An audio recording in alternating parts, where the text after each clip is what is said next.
Hey, how's it going? Luke here. The Battlefield 4 summer patch has now been released, and there are quite a few small changes. You can check out all the information in the official patch notes for yourself if you wish, link is in the description. In this video I will inform you of the changes that I think are most important. I did have an issue downloading the patch. It seemed to self-update as normal, but I could not join any graveyard shift games. I had to use Origin, search for night operations and install from there, then it worked. The most significant aspect of the patch would be the addition of a nighttime version of the map Zavod 311, which you can see me playing here. It's called Zavod Graveyard Shift. The new version of the map supports several game modes including Conquest, Large and Small, Rush, Domination, Obliteration, Team Deathmatch and 2 different layouts for Gunmaster. It's pretty dark with heavy fog outside and destructible lighting. On this version of Zavod, additional lighting has also been added to all the vehicles and the maximum spotting distance has been reduced to 200 meters. There is an official Night Operations Tactical Strategy Guide, links in the description as well.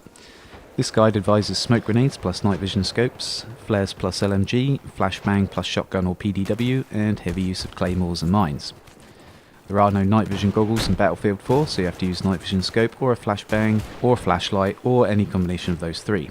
It feels like we should have night vision goggles, but we would just end up using them all the time and playing the night map would just look grey or green. No one would be able to see all the lighting effects that make the night map look so good. I started off using the IRNV sight, which has no zoom. I soon found it to be too slow to look around for my liking at close ranges, but it was good for picking off enemies at range.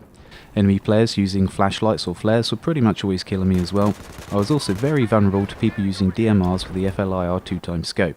After a few games I decided to change to a non-night vision red dot sight and tactical flashlight combination, as well as equipping flares. The tactical flashlight only switches on when you're aiming down the sight. I found this much better for my close range aggressive playstyle.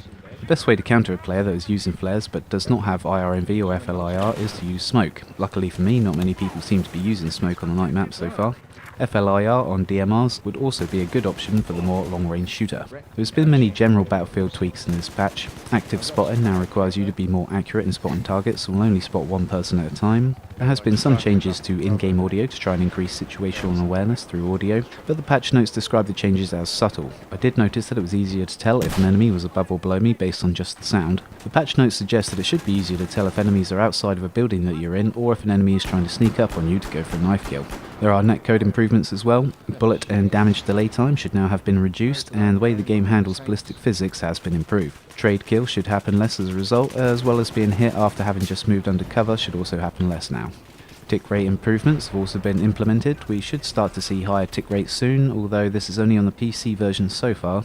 There is also the inclusion of a series of icons that inform players of network or gameplay issues that may occur. This image shows the various icons. This is quite useful, especially the client high latency indicator. If you see this, then you have a high ping in-game. Team balancing should now be improved, although I've already been in team stack games, so I'm not sure if this is working well or not.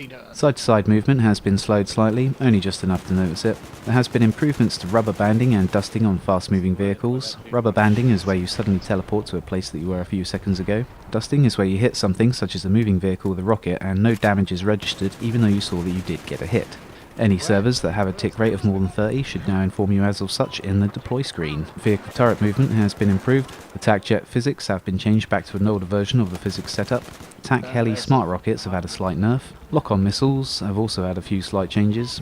A reload bug should now be fixed. The bug would show a reload animation but then not actually reload the gun. Traces have now been reduced to 1 in every 3 as well as having reduced brightness, thickness and length. Flashbangs have had some changes too. You now only get 2 instead of 3 flashbangs. The suppression effect from flashbangs has been increased and they no longer blind players that are dead. So no more spawning in ready blind from flashbangs like in this clip that was recorded before the patch. Players in vehicles that are shielded will not be affected by flashbangs, but players that are in vehicles that are not shielded will be affected by flashbangs. TV missiles now have had their blast radius increased from 1.5 to 3 meters, and their responsiveness and steering has been mildly improved. The Straw has had a slight increase in top speed and max range, and revolver slugs and the Deagle have had a small reduction in headshot damage.